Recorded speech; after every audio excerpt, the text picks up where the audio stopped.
Hi കൂട്ടുകാരെ, ആ പിഞ്ചു കുഞ്ഞിനോട് ഇത്രയധികം ക്രൂരത ചെയ്ത ഈ നായിൻ്റെ മക്കളുണ്ടല്ലോ, അങ്ങനെ തന്നെ വിളിക്കണം ഇവരെ, നായിൻ്റെ മക്കൾ. കാരണം മനുഷ്യന് ജന്മം ഉണ്ടായതായിരിക്കത്തില്ല, നാകൾക്കുണ്ടായതായിരിക്കും. അതുകൊണ്ടായിരിക്കും ഇത്രയധികം വലിയ ക്രൂരകൃത്യങ്ങൾ ചെയ്തത്. ആ പൊടിക്കൊച്ചിൻ്റെ കൈ രണ്ടും തല്ലി ഒടിച്ച്, എന്നിട്ട് സൈക്കിളിൽ നിന്ന് വീണതാണെന്ന് പറഞ്ഞ്, എന്നിട്ട് ശരീരം മൊത്തവും സിഗരറ്റ് വെച്ച് പൊള്ളിച്ച പാടുണ്ട്. ഇന്നലെയൊക്കെ നമ്മൾ ഈ ന്യൂസിനകത്ത് എല്ലാം കണ്ട കാര്യമാണ് കേട്ടോ. എനിക്ക് നല്ല രീതിയിൽ ഇന്നലെ തന്നെ എനിക്ക് വീഡിയോസ് ഇടണമെന്നുണ്ടായിരുന്നു. പക്ഷേ എനിക്കിത് പറയുമ്പം തന്നെ എനിക്കങ്ങ് സങ്കടവും വിഷമവും വരും. കാരണം എന്താണെന്ന് വെച്ചാൽ നമ്മളും രണ്ട് കുഞ്ഞുങ്ങളുടെ അമ്മയാണ്. 1.5 വയസ്സുള്ള കുഞ്ഞ് എത്രയും പ്രായമുണ്ട്. ആ കുഞ്ഞുങ്ങളുടെ കളിത്തമാശകൾ എന്താണെന്നും എല്ലാം നമ്മൾക്കറിയാവുന്നതാണ്. നമുക്ക് മക്കളുണ്ട്, നമ്മുടെ ചുറ്റുപാടും എല്ലാം മക്കളുണ്ട്. എന്നാൽ ഈ കുഞ്ഞിൻ്റെ മുഖത്ത് നോക്കിയിട്ട് ഇത് കരയുന്ന കണ്ണുനീര് കണ്ടിട്ടൊക്കെ ഇവക്കുമൊക്കെ എങ്ങനെ ഇത് തോന്നി. ഇനിയെങ്കിലും ഉള്ള പെൺപിള്ളേരായാലും ആണുങ്ങളിലും ഒരുപാട് പേര് മക്കളില്ലാതെ കണ്ട് അലയുന്നുണ്ട് കേട്ടോ. എന്തുമാത്രം രൂപയും അതുപോലെ തന്നെ വേദനകളും സഹിച്ച് ഓരോന്ന് ചെയ്തിട്ട് മക്കളില്ലാതെ കണ്ട് വിഷമിക്കുന്ന അമ്മയെന്നും അച്ഛാന്നും ഒരു വിളി കേൾക്കാൻ കൊതിക്കുന്ന ആൾക്കാരുണ്ട്. ഒന്നെങ്കിൽ അമ്മ തൊട്ടിൽ കൊടുക്കണമായിരുന്നു, അല്ലെങ്കിൽ അവൻ്റെ തന്തയുടെ വീട്ടുകാർ കൊടുക്കരുതെന്ന്. തന്തയുടെ വീട്ടുകാർ ചോദിച്ചിട്ട് പോലും ആ കൊച്ചിനെ കൊടുത്തിട്ടില്ല. എന്നിട്ട് അവിടെ കാമം തീർക്കാൻ അവൾ കാമുകൻ്റെ കൂടെ പോയി. ഈ കാമുകനുണ്ടോ, നേരത്തെയും വിവാഹം കഴിച്ചിട്ട് ആ പെണ്ണിനെ ആണെങ്കിൽ ശരിക്കും മേലിൽ നോവിച്ച് കോമ സ്റ്റേജിൽ 30 60 എത്ര ദിവസങ്ങളോളം കോമ സ്റ്റേജിൽ കിടന്ന ഒരു വ്യക്തിയുടെ ഭർത്താവായിരുന്നു. എന്നിട്ട് ഇവളുമായിട്ട് സ്നേഹം നടിച്ച് ഇവിടെ അടുത്ത് പോയിട്ടാണ് ഈ കൊച്ചിനെ ഇത്രയധികം ക്രൂരകൃത്യങ്ങൾ. ഇവളൊരു അമ്മയല്ലേ, ഇവിടെ സ്വന്തം കുഞ്ഞല്ലേ, അവൻ്റെത് എന്തായാലും അല്ല.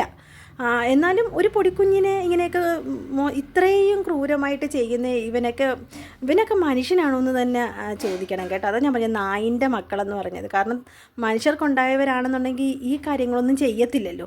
സാധാരണയാണെങ്കിൽ എല്ലാവരും പറയും അമ്മമാർക്ക് നോവുന്നതുപോലെ മറ്റുള്ളവർക്ക് നോവുമോ എന്ന് ചോദിക്കും. പക്ഷേ ഈ അമ്മമാരുടെ വില കളയാനായിട്ട് ഇതുപോലെ കുറേ അവളുമാരുണ്ട് ഈ ലോകത്ത്. കാരണം ഈയിടെയും ഉണ്ടായിരുന്നു. ഇപ്പം തന്നെ കണ്ടില്ലയോ, ആലപ്പുഴയിൽ ഒരു കൊച്ചിനെ എടുത്തിട്ട് എന്താ പറയുക, ജയിലിൻ്റെ ഇടയിൽ കൂടെ എടുത്തെറിഞ്ഞ് പിഞ്ചു കുഞ്ഞിനെ. അതും 10-16 വയസ്സുള്ള ഒരുത്തി ഇതര സംസ്ഥാന തൊഴിലാളിയുടെ കൂടെ ഉണ്ടായതെങ്ങാണ്ട്. ഇങ്ങനെയൊക്കെ ഉള്ളവളുമാരും അവന്മാരുമാണ് ഈ നാട്ടിൽ.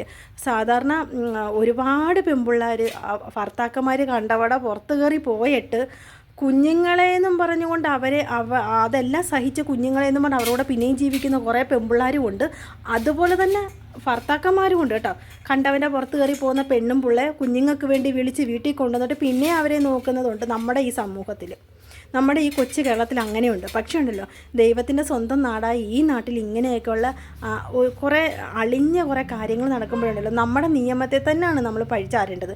കാരണം ഒരൊറ്റ പ്രാവശ്യം ഇവനെയൊക്കെ കൊന്നു കളഞ്ഞായിരുന്നെങ്കിൽ പിന്നീട് ഇവരൊരു മനുഷ്യനെ ഇങ്ങനെ ചെയ്യും. ഇനി വരും തലമുറകൾ ഇങ്ങനെ ഒരു ക്രൂരകൃത്യത്തിന് മുതിരത്തില്ലായിരുന്നു എന്നേ ഞാൻ പറയത്തുള്ളൂ. എനിക്ക് ഇനിയിപ്പോൾ എന്തെങ്കിലും ബുദ്ധിമുട്ടോ കാര്യങ്ങളോ ഞാനിങ്ങനെ ഇടുന്ന റീൽസിന് വന്നില്ലെങ്കിലും എനിക്ക് കുഴപ്പമില്ല. കാരണം ഒരമ്മയെന്ന നിലയിൽ എനിക്ക് പറയാനുള്ളതാണത്. കാരണം ഈ ഒരു പൊടിക്കുഞ്ഞിനെ, ആ കുഞ്ഞിൻ്റെ കൈയൊക്കെ ഒടിഞ്ഞിട്ട് ഒക്കെ ആ ഒരു ഇരിക്കുന്ന ഇരിപ്പൊക്കെ ഉണ്ടല്ലോ, നമ്മൾ തന്നെ അങ്ങോട്ടോ ഇങ്ങോട്ടോ നമ്മുടെ മക്കളൊന്ന് വീണ് എവിടെയെങ്കിലും ഒന്ന് മുറിയോ എല്ലാം ചെയ്തു കഴിഞ്ഞാൽ പിന്നെ ഒരാഴ്ചത്തേക്ക് വെള്ളം ഇറങ്ങാത്ത അമ്മമാരാണ് നമ്മൾ.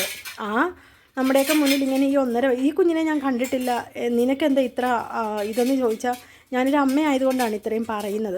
പക്ഷേ ഉണ്ടല്ലോ, ഇവരെ നിയമം കൊണ്ടുപോയി ഇവർക്ക് 3 നേരവും ഭക്ഷണവും കൊടുത്ത് സുഖവാസവും കഴിഞ്ഞ് ഇറക്കി വിടും. എന്നിട്ട് ആവശ്യത്തിന് കാശ് കയ്യിലും കിട്ടും. പിന്നെയും വന്നിട്ട് ഇതിൻ്റെ അപ്പുറമല്ലേ ചെയ്യുന്നത്. അപ്പം ഇത് ആദ്യമേ ഇത് നിർത്തുകയായിരുന്നെങ്കിൽ ഇത് വരത്തില്ല. പിന്നെ വേറൊരു കാര്യങ്ങളുണ്ട്. എൻ്റെ കക്ഷി നിരപരാധിയാണ് എന്നും പറഞ്ഞുകൊണ്ട് ഏതെങ്കിലും ഒരുത്തിയും ഇവരുടെയൊക്കെ കേസ് വാദിക്കാൻ വരുന്നുണ്ടല്ലോ അവിടെ, അവരും ഒന്ന് ചിന്തിക്കണം. അവരും ഒരു തള്ളയോ തന്തയോ ആണെന്നുള്ളത്, എന്നിട്ട് വേണം കേസ് വാദിക്കാൻ. ഇനി നിങ്ങൾക്ക് പറയാനുള്ളത് എന്താണെങ്കിലും, ഇവനെ എന്തോ ചെയ്യണം എന്ന് നിങ്ങൾക്ക് പറയാനുള്ളത് എന്താണെങ്കിലും കമൻ്റായിട്ട് രേഖപ്പെടുത്തും.